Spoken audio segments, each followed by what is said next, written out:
créer un compte professeur sur l'application en ligne Tinkercad. Je clique sur le lien pour arriver à accéder à l'application. Je clique sur connexion et je vois ici vous n'avez pas encore de compte, rejoindre Tinkercad. Je précise bien que je suis un enseignant. Je coche ici, j'accepte et je m'inscris avec une adresse électronique. Vous renseignez bien le pays dans lequel vous êtes. Je suis au Togo.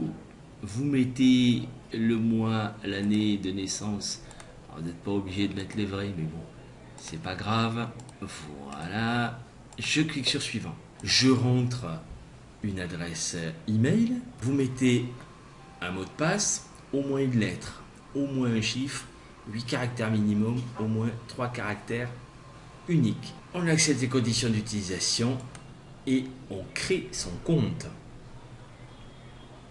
Une fois le compte terminé, on renseigne ici si on souhaite recevoir des mails d'information ou pas et on peut terminer notre compte professeur.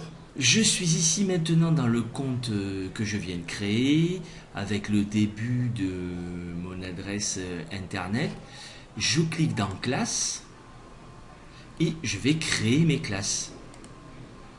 Je clique sur créer ma classe, j'entre le nom de ma classe.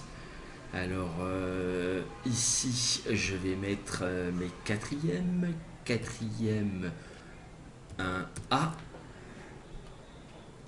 Alors on nous précise le niveau, les quatrièmes, 6e, 7e, 5e, voilà, entre 13 et 14 ans, le thème de la technologie. Je crée ma classe. Ma classe est créée. Il faut maintenant, je clique dessus, que j'y ajoute des étudiants. Je vais cliquer sur ajouter des élèves et ici, je vais cliquer sur coller une liste d'étudiants. Je vais dans Pronote, je sélectionne une classe, j'ai ma liste d'élèves, je clique ici, ça me crée une liste au format CSV, je colle la liste de mes élèves que je viens de copier, je n'ai qu'à copier la colonne où j'ai les noms et les prénoms de mes élèves et je colle ma liste d'élèves. Et j'ai bien ma liste d'élèves avec mes noms et mes prénoms. Alors dans Pronote, vous avez tous les prénoms. Ça sera à vous d'enlever tous ces prénoms-là. Et vous cliquez sur Ajouter. Tinkercad crée vos élèves, votre liste d'élèves, et il crée automatiquement les pseudos.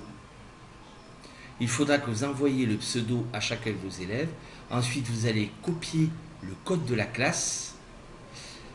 Ici, vous avez un lien et quand vous allez créer vos documents pour chacune de vos classes, ici en l'occurrence c'est ma quatrième 1A, quand je vais créer un document que je vais envoyer aux élèves via Pronote ou alors dans Pronote directement, je vais leur donner ce lien-là pour qu'ils viennent rejoindre leur classe et ensuite chaque élève aura son pseudo, ils n'auront plus qu'à rentrer leur pseudo pour pouvoir participer à la classe. Une fois que vos classes sont créées et que vos élèves ont travaillé déjà dessus, il vous suffit de cliquer sur le nom d'un élève pour voir toutes les modélisations qu'il a réalisées.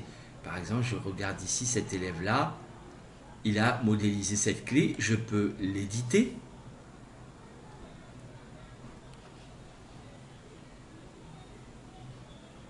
Et je peux vérifier son travail et voir ici qu'il a bien répondu au défi. Les dimensions ici de 5 mm, 5 mm et de 2 mm sont respectées. Donc ici, vous pouvez, pour chacun des élèves, aller voir le travail et voir un peu leur modélisation. Les élèves n'ont rien à enregistrer, il suffit qu'ils modélisent et automatiquement, dans leur salle de classe et dans leur compte, la réalisation, la modélisation se fait. Alors ça, ce sont des exemples de ce que j'ai fait comme modélisation, mais quand je suis dans ma classe, il suffit de cliquer sur la classe, aller sur l'élève, et même en direct, lorsque vos élèves seront en train de modéliser, vous pouvez aller voir en direct ce qu'ils font, et c'est bien parce que vous vous êtes en visioconférence avec eux, les élèves travaillent, vous pouvez aller voir leur travail, les conseiller et vous pouvez même intervenir sur leur travail pour dire attention, ça va pas. Merci de votre attention et bon défi à tous.